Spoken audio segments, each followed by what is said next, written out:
um só, nosso Deus, sobre todos, está pela cabeça de cada um indivíduo, para que ele seja íntegro e não se torne um partido ao meio, um cadáver, que nós expusemos no vídeo anterior, quando tratamos do texto. Antes de vir para cá, onde agora estou aqui gravando, na minha casa, eu abri o Facebook, melhor, YouTube, e eu vi o José Neumann tratando das questões do Maia.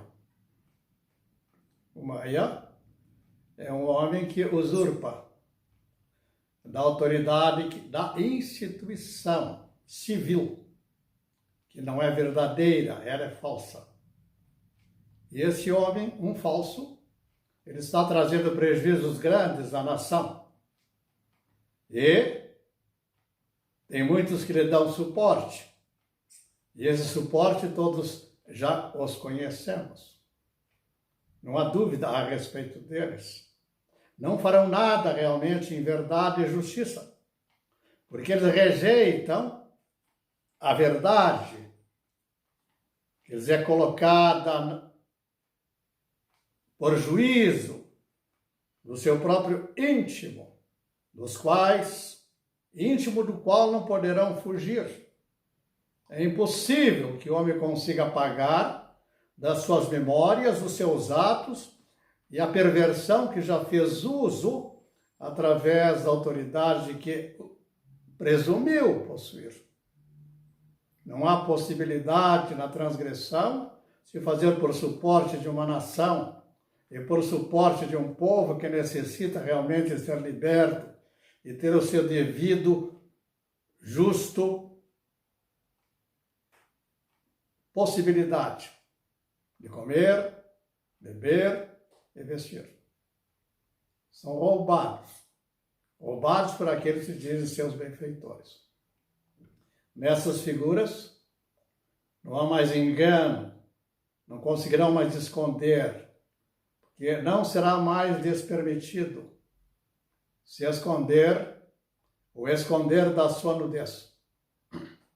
No que fazem nos ambientes fechados, ocultos, em acordos que não podem ser realmente manifestos fora, que são escândalos. Mas, procuro sempre preservar isso como algum valor que eles possam ter, sustentado por aqueles que eles nomearam, por seus próprios juízes supremos. Está na hora de haver uma reação efetiva, sem violência, mas que haja realmente nessa reação a busca da consciência daqueles que hoje lhes estão falando. Um só poder nos capacita sobre uma mão do Pai, estarmos livres desse caos, desse dilúvio, dessa tormenta que se realiza fora, das quais o José Neumann hoje está falando a respeito do Maia. Mas o Maia não é uma figura isolada. Não há possibilidade de alguém ser tratado depois e não ter feito participação de uma quadrilha, de um grupo. Como, anteriormente, fora protegido, na época do mensalão, pela figura dos seus juízes, que os nomearam para tal propósito. Paramos aqui e retornamos ao ponto. Estamos tratando da importância da restauração da imagem do Pai. Estamos tratando da importância de fato, da importância dos fatos, e de que dos fatos haja a interpretação justa, correta, verdadeira, de quem tem capacidade de interpretá-las. Não terão todos, mas haverá muitas pessoas aptas, capazes, e a elas deve ser dado esse grau de autoridade em educar. Também falamos, educar é educar na justiça. Educar não é fazer mão de obra para consumo, não é produto.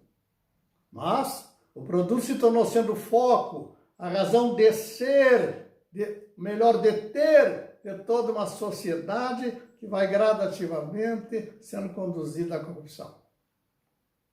A corrupção é o fruto desta figura do pai desmoralizado, do pai jogado ao lixo, do pai não mais escutado. Agora se levantou a voz e surge num certo momento desses contextos mais próximos de onde estamos. De onde estáis? Não estou mais. No contexto do feminismo.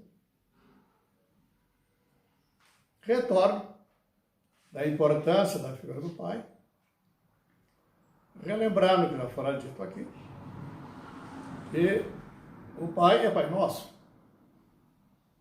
E que a figura chamada da Trindade, que expressa um só, diz o Pai, o Filho, um só.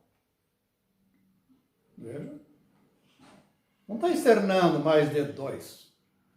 O Pai, o Filho, um só.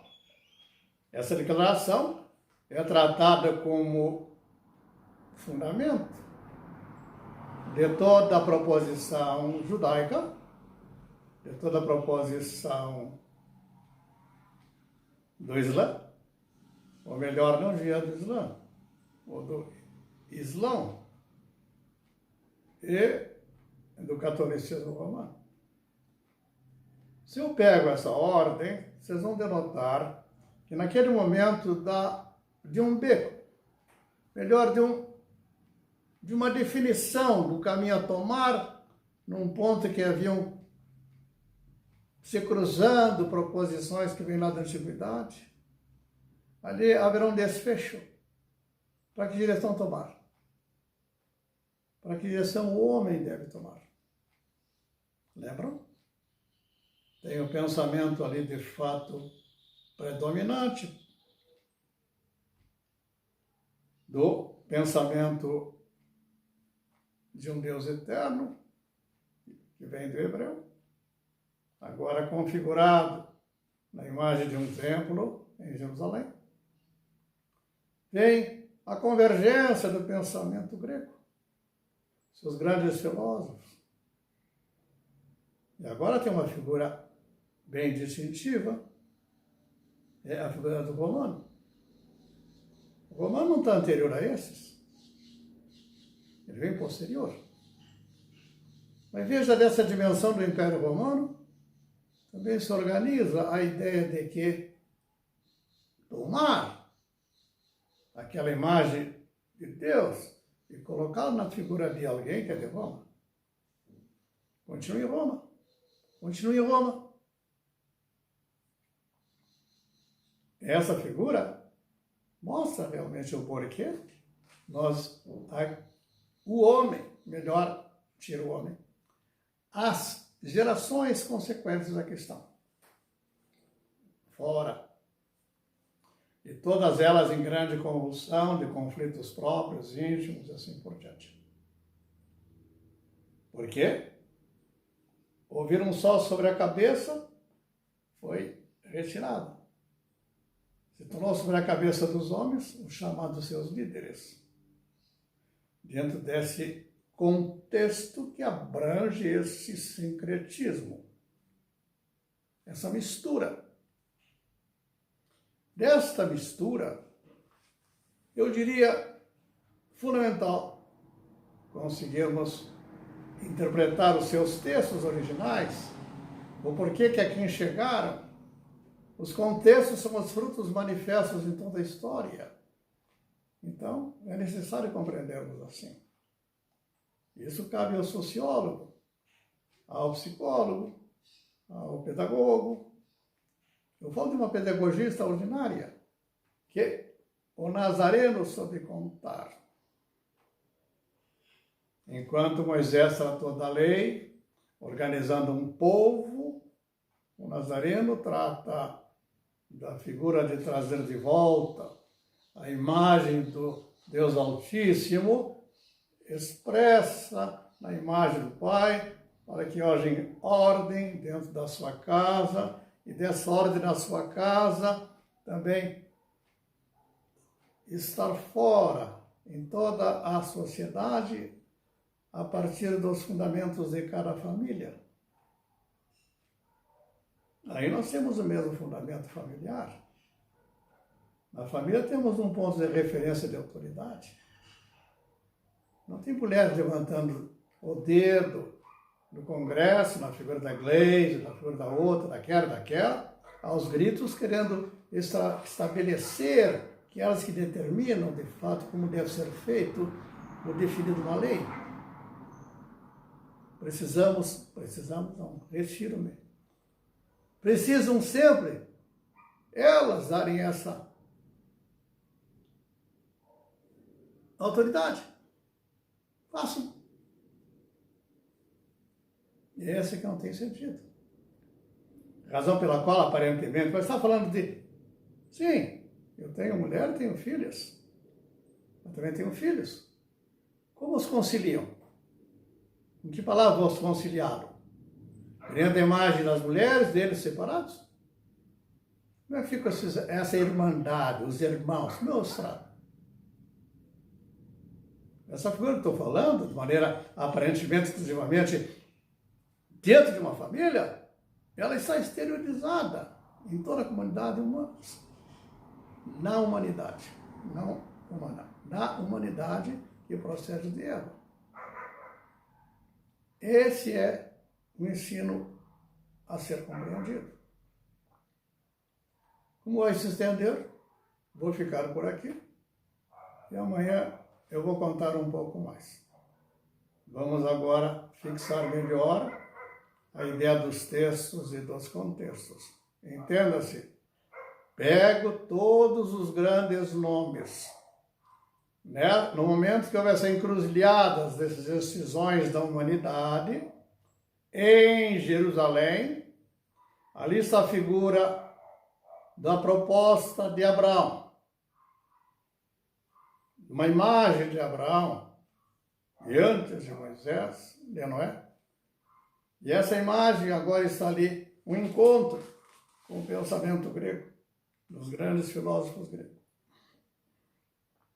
As guerras estão para trás, mas agora Roma está com a espada da violência na mão. Musesse aquele que aplicará justiça. Nessa encruzilhada, esse é o grande ponto. Então, os grandes pensamentos daquele que expressa com uma vertebral, da onde chega ali, e o fruto é o Nazareno, chamado Cristo. Entenda-se. A partir da Grécia, os seus filósofos importantes, que trouxeram grandes pensamentos, e toda a comunidade humana está hoje neles alicerçada. Roma ficou com o cetro da lei, e retém também o sacerdócio. Esse é a questão a ser reescrita, retratada, reconsiderada. Em tudo, desses homens que eu falei, nessas culturas, é o que nos importa compreender. E nessa entendimento, sejam esses graus de pensamento mais altos. O que deve ser textos nas escolas, e explicar o contexto não pode ficar à luz de um.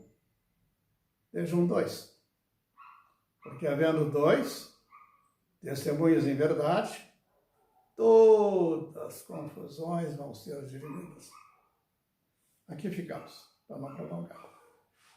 Um só, a verdade é Ele, quem, por Pai, nos salva.